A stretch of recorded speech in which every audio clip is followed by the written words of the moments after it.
Good day, and it is me, Zarlahan Medina, and you are watching IRD News again in a YouTube channel. Thank you for being with us. Let us have a glance at the headlines first. On October 6, 2022, the faculty hosted an international roundtable dedicated to the 3rd anniversary of the founding of the Conference on Interaction and Confidence-Building Measures in Asia, was held at the Faculty of International Relations. The large-scale event was held with the support of the Representative Office of the Ministry of Foreign Affairs of Kazakhstan in Almaty. The roundtable was attended by 9 representatives of Consuls General, union representatives in Almaty, as well as well-known scientists and experts in the field of international relations. The participants of the roundtable discussed the problems and prospects for the development of a system of confidence-building measure in the Asian continent in the context of erosion of security mechanisms, trade, and sanctions war, ensuring constructive negotiations on controversial issues. On October 7, 2022, International Relations Department of Al-Farabi Kazakh National University held presentation of the Kazakh version of the book Atomic Step: How Kazakhstan Gave Up the Bomb, written by famous scholar Toghjan Kasenova, which is published by Stanford University Press in the USA. The Kazakh version of book acquaints Kazakhstani people with the historical perspective how the Republic of Kazakhstan pursued a policy of renunciation of nuclear weapons, the heritage of the Soviet Union taking into account the suffering caused by nuclear weapons and the result of testing it to the local people as well. The author of the book, Toghjan Omirserikovna Kasenova, is a doctor of political science and qualified expert in the field of nuclear security, a senior fellow of the State University of New York and Albany, USA, and a non-president fellow of the current Endowment of International Peace. And now we keep in touch with the latest developments the world over. The 6th Conference on Interaction and Confidence-Building Measures in Asia Summit talks held in the Kazakh capital Astana on October 13th. On October 14, the summit of the Commonwealth of Independent States ended in Astana. What are the results? The Kazakhstan capital continues to be in the spotlight as it hosted in Central Asia Russian Summit on October 14, gathering heads of states to explore ways to increase cooperation amid rising tensions and related risks. And now in more details about each event.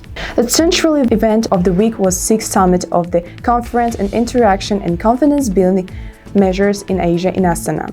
11 heads of the states, including President of Azerbaijan, Belarus, observed Iran, Kazakhstan, Kyrgyzstan, Palestine, Russia, Tajikistan, Turkey, and Uzbekistan, as well as the Emir of Qatar, and nearly 50 delegations attended the summit.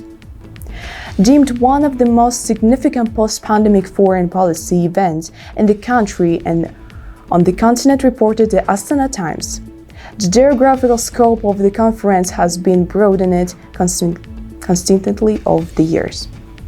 In 1999, there were 15 numbers of states in the conference, and now their number has reached 28. The Council of Heads of State of the Commonwealth of Independent States reaffirmed the importance of the seat and expert readiness of the strengthened multinational cooperation at the meeting in Astana on October 14. The summit's objectives include promoting economic integration between member states, furthering arms control and information security, and preparing to the transfer of organizations' chairmanship from Kazakhstan to Kyrgyzstan. As a result of the meeting, the six heads of state decided to intensive work of the draft agreement of the free trade in the service organization and investment activities to deepen trade and economic cooperation. Cooperation in the cultural and humanitarian sectors was also named as a priority area. It was agreed to declare 2023 as the year of the Russian languages and the language of interactive communication, 2024 the year of the volunteer movement, 2025 the year of the 80th anniversary of victory in the Great Patriotic War, the year of the peace and unity in the fight against the Nazis, and 2026, the year of health protection, reports Kazinform. The first ever summit is a Central Asia-Russia format saw discussions on expanding regional cooperation and matters of mutual interest. The agenda included their particular measures to protect common trade and economic interests in the current geopolitical situations and regional security issues in the context of the situation in Afghanistan. Following the summit, the participants adopted a joint statement. It is time for analyzing, based on above, what will be the prospect of these forums, what is the viability of the CICA organization. For detailed answers, we have our expert, PhD doctor, senior lecturer of the Faculty of International Relations of Al-Farabi Kazakh National University, Delavarova Leila Fedorovna, and professor of the University of Le Havre, Pierre Chabal. Good morning, ladies and gentlemen. Today, our special guest is Professor Pierre Chabal, director of the Lexfem Laboratory, University of Le Havre, France. He is also multiple visiting professor at the Faculty of International Relations of Al-Farabi Kazakh National University, and he is co-founder of the European Research Center of the European Law at the Al-Farabi Kazakh National University. Good morning, dear Pierre. Good morning, добрый день. Thank you very much for being here today. It is really great pleasure and honor for our channel, RD News. So how are you? I'm fine. I'm very intimidated to be interviewed on this channel, and I wish the channel good luck. And I know it's already serving the visibility of the faculty very well. Thank you very much. And today we are going to discuss some geopolitical issues in the context of the modern security and cooperation. So how do you see the modern architecture of security and cooperation at the Eurasian continent in the context of the changed geopolitical and geo-economic realities? I think what is new is that Eurasia, as a global space, is again, in historical terms, making sense. Indeed, academic analysis should be the broadening of the time scale, the time perspective. And in this case, over a number of decades is the appropriate time scale, I think, for the new Eurasia. Over the last 30 years, what has happened, what is new, is that Eurasia has opened up. With the Chinese precedent of 1978 and the cross-border dynamics since 1991. What has changed is the reality of creating or recreating a totally new continent from the point of view of geopolitics. Four things are new. One is the cooperation between China and Russia after 40 years of closed borders. We forget the significance of the opening of those borders. What is new, secondly, is their cooperation, those two countries, placed with Central Asia in a common framework, and a number of frameworks, not just the CIS and the CICA, but others. Well, not the CIS for China, but the Shanghai Cooperation is equivalent. We'll come to that. What is new, third, is that numerous countries have become independent and equal partners, equal neighbors, equal partners, notably Central Asia and more South Asia and West Asia. And some have reversed their alliances, the best example being Iran over time, since 1979, of course, but more pointedly in the present, 2005 becoming an observer to the Shanghai Organization, and 2021 becoming a full member of the organization. This is changing the landscape of geopolitics. And Eurasia is structured by a dozen organizations, not just one. The SCO for the new Central Asia, so to speak, CICA for the continent, the CSTO for the hard classic security aspects, the SARS for South Asia, not very active, but still in existence, ASEAN for Southeast Asia, the Organization for Economic Cooperation, created by Iran and others, the Organization of Turkic States, the Organization of Islamic Cooperation. So people forget that there is a large number of organizations, which means that the continent is being structured and activated and not just echoing the passing of time. Not to mention, of course, the program of the New Silk Road. We'll come back to that. So this is the new architecture of cooperation. And when there is cooperation, therefore there is security, but a new form of security. Okay. Thank you. really interesting. And how is all transforming in the context of multilateral cooperation and exactly some of the organizations structures you have mentioned just now. For example, CICA and CIS, and we are the witnesses of this process just now because of the recent events. I think it's interesting that we should mention both the CICA and the CIS today, and the reason why we're mentioning both together is that they have just held their summits in the same week, in the same city. And this reminds us of another moment when two major meetings took place in 2015. The SCO, the Shanghai Cooperation Organization, and the BRICS met in Ufa. And this, I think, is a signal of the thriving dynamism of international relations today in the form of multilateral organizations. The message is that multilateralism works. That's what the leaders want to express as a message, and that they agree on current issues through the declarations. But of course, we know that declarations are always more or less consensual, so they don't echo the details of international relations. But that's not their main point. The main point is that the summits are taking place. They are not cancelled by the short-term dynamics, and no member is pointed out or leaving the organization for whatever contemporary reasons. So what we call multilateral cooperation has a meaning in the sense that it is an ideal type. It is not a concrete reality.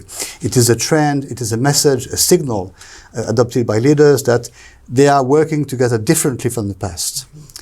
That's meaningful more than the actual details of what they decide, and often they do not decide. This is the very point.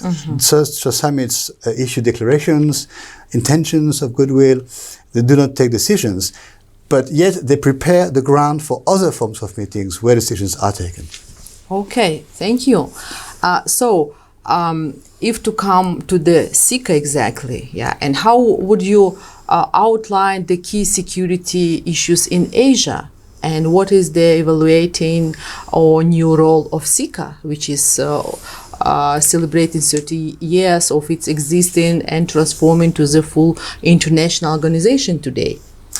Let me answer in 2 points. One is the significance of CICA, and then the other is the fact that it has existed for 30 years, so the age of the organization, so to speak. I think what is really meaningful about CICA existing is that it is indeed, as the name suggests, creating new forms of interactions. That's the official terminology, which means that neighbors are inventing new ways of interacting together on a wide scale. The organization extends from East Asia to Africa. And in being characterized by such a wide scope of members, CICA acts as an inspirer, as a provider of suggestions and of ideas. It is a forum basically geared towards the possibility of tabling all issues, discussing all issues precisely without committing decisions. This reminds me of 2 other equivalents, I think, in the world. For Europe, this is what the Council of Europe does. The Council of Europe, with a larger membership, of course, than the European Union, tables, discusses, suggests ideas which eventually will find their way into decisions. And this is the best comparison is with the Helsinki process of the Conference for Security and Cooperation in Europe, which really resembles what the CICA is. And for the west part of the continent, what the CSC did was to prepare the way for the normalization of relations between East and West and the end of the Cold War, 20 years before it took place. So what CICA is doing today, or what CICA was doing 10 years ago, becomes significant over time. The historical meaning of CICA is dual. In time, it was proposed early, and in that sense it is innovative. And continental, pan-continental, 2 differences with CIS. And in space, it is an open membership, and as such, it is very much in tune with the modern form of regionalism. Thank you. Let's go to the... yeah, sure. Let's go to the meaning of the 30 years which have elapsed since the creation of the CICA. And I think it's very good that we hint or remind ourselves that it was created in 1992. which is very early at the initiative of Kazakhstan, very early in the post-Cold War. And I think this earliness is a significant factor to create as early as possible, a few months only after the transition from 1991, a forum for discussion. A forum for discussion with an innovative format for engaging countries without committing them. Engaging without committing is my concept here. Countries, when they join, give a sort of signal, a signal that they are joining one form of the new Asia, without giving up their other alliances or their other commitments. I think the best example is South Korea. South Korea became a member of the CICA in 2006, the same year as the Semi-Palatinsk Treaty of Central Asia, almost the same year as the formation of the Shanghai Cooperation Organization Afghanistan Contact Group, and almost the same year as the enlargement of SHOS to 4 observers. So I think when innovations take place, they make sense also together. By becoming a member of CICA, South Korea, in other words, without giving up in any way its alliance with the USA and its defense treaty, started looking to the continent and engaged in what I call the New Asia. So CICA is really the most innovative in the sense that it was formed with an open-ended ambition and after 1991. Okay, thank you very much. And how about the Commonwealth of Independent States? And thank you for mentioning that 2 summits at the same city, in Astana. So how do you see the role of the CIS in this changed and even already and still changing realities? I think here for the CIS, my comments will be similar and yet different in the sense that what is new about the Eurasian space is that it has been gradually receiving some coherence and some innovative capacity. In geopolitical terms, it is a center with a growing centrifugal dynamic, so to speak. The CIS, in a sense, cannot be new or cannot create as much newness since it corresponds to a transition forum after the demise of the USSR, a sort of forum to accompany the demise of the USSR. But the CIS can be innovative in the 2 sub-organizations it indirectly created. From the CIS, we have the Eurasian Economic Community to the Eurasian Economic Union, which is the economic offspring of the CIS. And the meaning of the Eurasian Economic Union is to create a capacity for the members to compete with the European Union. So there is an economic competition made possible. The other offspring is the CSTO, the military organization, which is also a way to give coherence to a capacity to be competing with, or to be competitive with NATO. Okay, thank you very much for so comprehensive and informative points and vision. So, what to conclude? What to expect? All of these structures, organizations, which are functioning at the Eurasian continent. I think, if I may be very naive, and to conclude by a sort of definition, a new definition of Eurasia, as if, to quote from Max Weber's methodology, as if we could look at it from scratch, from the tabula rasa. What do we see when we look at Eurasia today? What we see, and I think that would be a sort of tentative definition, Eurasia is a logistical space with 3 top lanes, with 3 transport lanes, from East Asia to the Atlantic. 1 northern route via Russia, 1 southern route via Kazakhstan to Turkey, and 1 southern route via Uzbekistan to the Middle East. This is what the newborn baby looking at Eurasia today should probably notice from scratch, not forgetting the past, but putting the past in the historical perspective. And from that perspective, my last word will be that all the rest, so to speak, all the rest, organizations, forums, treaties, meetings, and all the geopolitical and political classic dimension is just a framework. For the transport corridors of Eurasia. Thank you very much. Okay, thank you very much, dear Pierre, for so interesting, informative conversation. I think it's really a great contribution to our today's discourse, what we have at our department, larger. So you're very welcome to be our guest again. You're welcome to our department at Al-Farabi. Thank you. Thank you. Ahmet, sağ olunuz. We really appreciate Leila Fedorovna and Professor Pierre Chabal stepping in to support us. This concludes our edition. Thank you for your attention. Stay with us and don't forget to subscribe to our YouTube channel and turn on notification.